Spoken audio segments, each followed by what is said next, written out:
Dans cette nouvelle vidéo, nous allons voir les boucles en JavaScript. Donc les boucles nous permettent d'effectuer plusieurs fois un morceau de code euh, avec, si possible, une itération, et je vais vous montrer tout de suite comment ça s'organise. Donc il y a deux types de boucles, il y a les boucles for et les boucles while. On va voir en premier la boucle for. Donc la boucle for, tout simplement, elle va s'organiser comme ça. On écrit for, entre parenthèses. Ici, nous allons créer une variable qui s'appellera i égale 0. I va être inférieur à 10, par exemple, et i plus plus. Pour l'instant, je la fais, je vous montrerai après comment elle fonctionne. Et à chaque fois que on va passer dans la boucle, on affichera la valeur de i. Nous allons sauvegarder et nous allons voir ce que ça donne dans notre navigateur sur notre console. Et là, on voit qu'il y a tous les chiffres de 0 jusqu'à 9, sans compter le 10. Pourquoi est-ce que ça fait ça? Eh bien, nous allons décrypter un petit peu comment ça marche. Nous avons une boucle qui s'appelle for, qui est égale à 0 au début.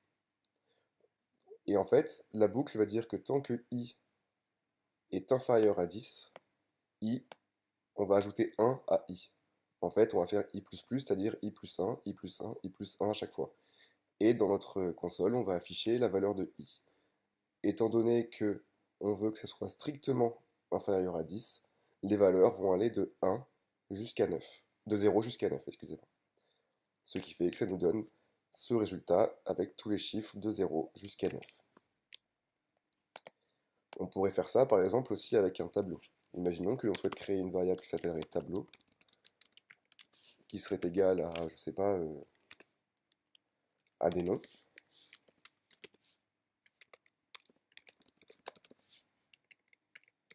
Antoine, Marie, Jacques, comme ceci. Eh bien, nous pourrions faire for i, enfin var i égale 0, i est plus petit que la taille de notre tableau, et i++, c'est-à-dire que cette fois-ci, on dit que i va être plus petit que la taille de notre tableau.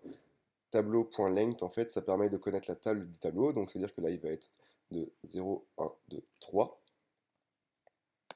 Et ici, on va afficher console.length, .log, excusez-moi. On va afficher notre tableau avec l'index i, ce qui fait que ça va afficher chaque valeur de notre tableau, comme ceci. Pourquoi est-ce que ça fait ça?